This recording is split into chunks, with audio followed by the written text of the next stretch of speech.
Hello, everybody. This is the Old Bear with the Old Bear's Den of Bigfoot. We thought we'd bring you another video. Um, this is Saturday, and we have a Discord tonight, and this is going to be one of the stories from the Discord. And we'd like all of you to join us if you want. This probably won't be out before the Discord's over with, but we're going to bring it to you today.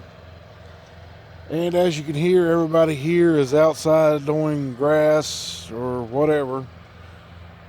And let's wait on the tractor to leave. It's my neighbors.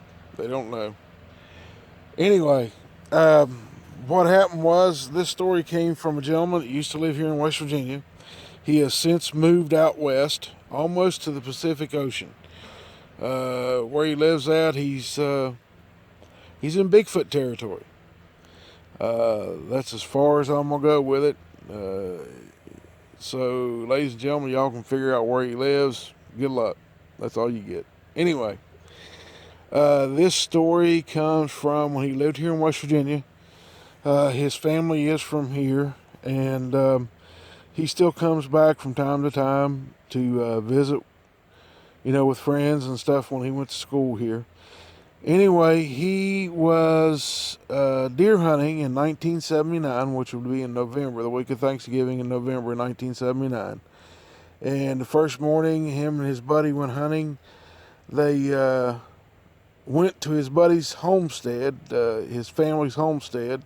It's pretty much a farm around here, but it's got mountains and woods and everything else on it, and there's a few deer on it.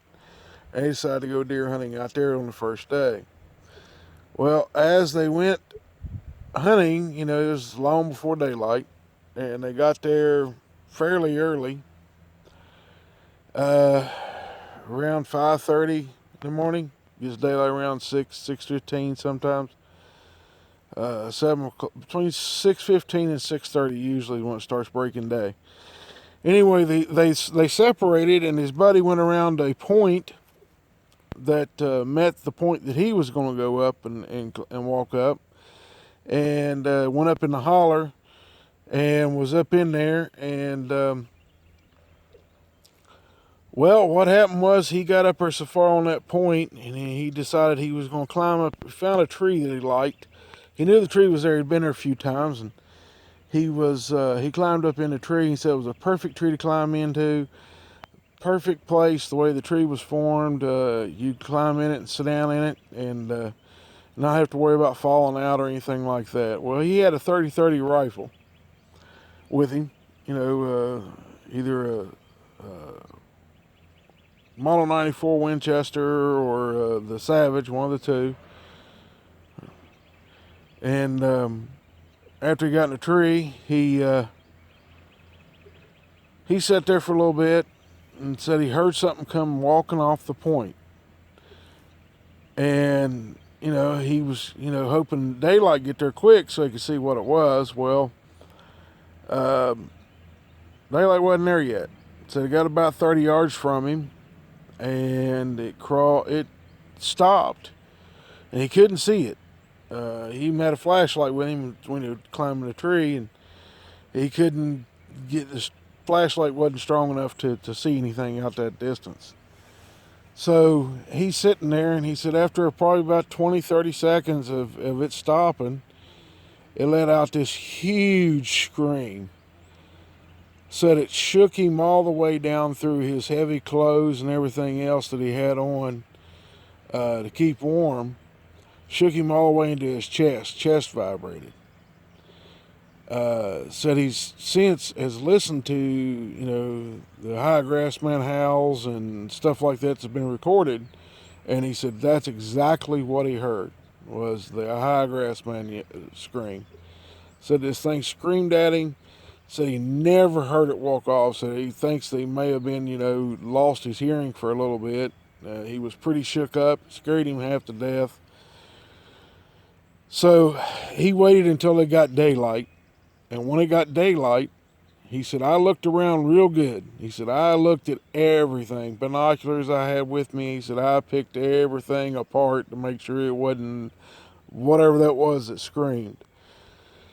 So he climbed out of the tree, went back to his buddy's truck, and he sat in the truck the rest of the day.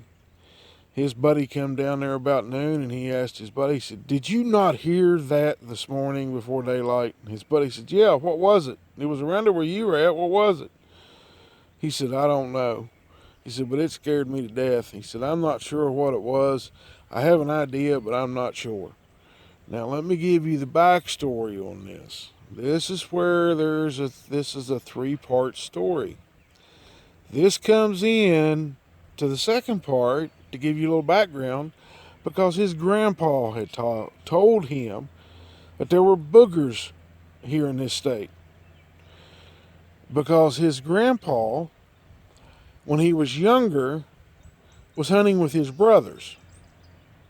They were squirrel hunting, and they had one run them out of the woods in the daylight where his grandpa lived. Now, his grandpa lived in a different part of the state from here, but if you went through the woods and was able to get through the woods like they do, it would take you probably 2 hours of steady walking to get there. So his grandpa sighting was up near Clendenin, near Fallen Rock. Now, the hillbillies that are on this channel, you know where that's at, or probably could find it real quick.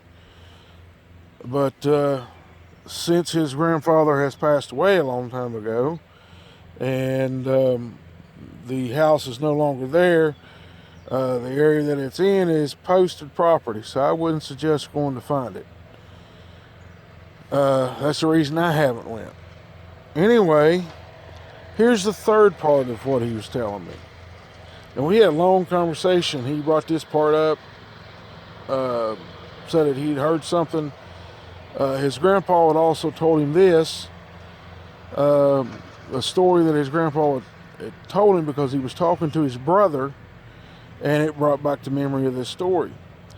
Now, in this one, there is a gentleman that takes people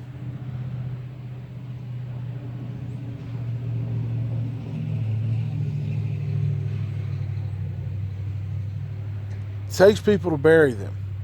And he used to use a wagon pulled by a horse.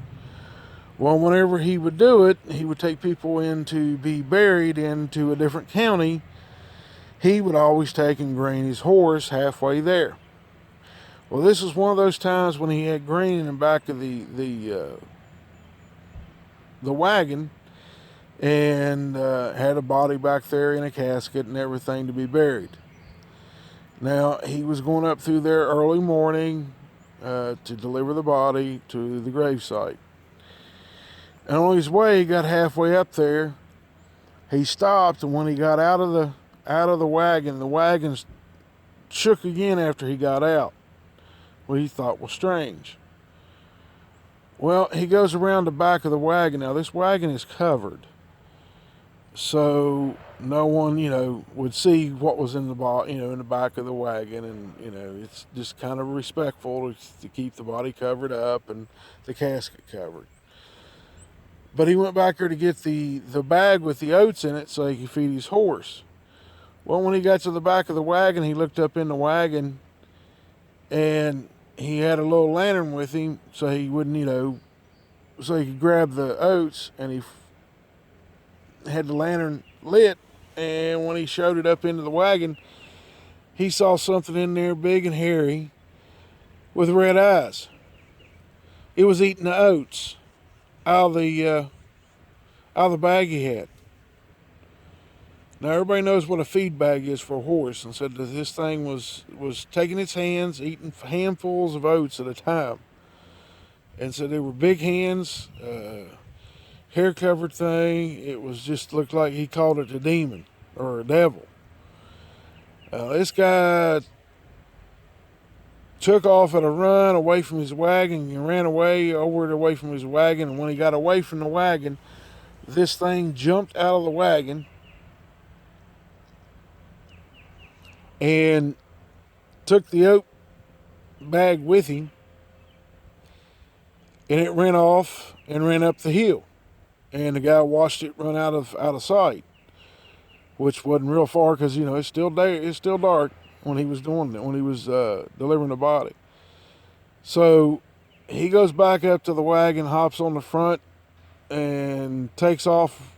He's well, he didn't spur the horse, but he sure did put the leather to the horse to get it moving. Took a whip and got the horse moving, and they took off at a dead run. And he went and delivered the body, and he went back down. And when he got back home the next day, he never told nobody. Well, he ran into this gentleman's grandfather, and his grandfather was talking to him, talking to the undertaker, and the undertaker was telling him, what happened. He said, I know exactly what you're talking about. He said, we seen them when we was kids, and they know they do live up here near my home, and we've heard them scream and holler and everything else. Well, so there's 3 parts of a story. I hope you enjoy it, and if you get a chance, come to Discord sometime. Come and join the rest of us. There's quite a few of us on there now, usually 8 to maybe 15 at a time. You'd like to come and hear the stories before they get put out on video, it's a place to go. There's a link in the community tab. I hope you enjoy it, and y'all have a blessed weekend and stay safe out there. Bye-bye.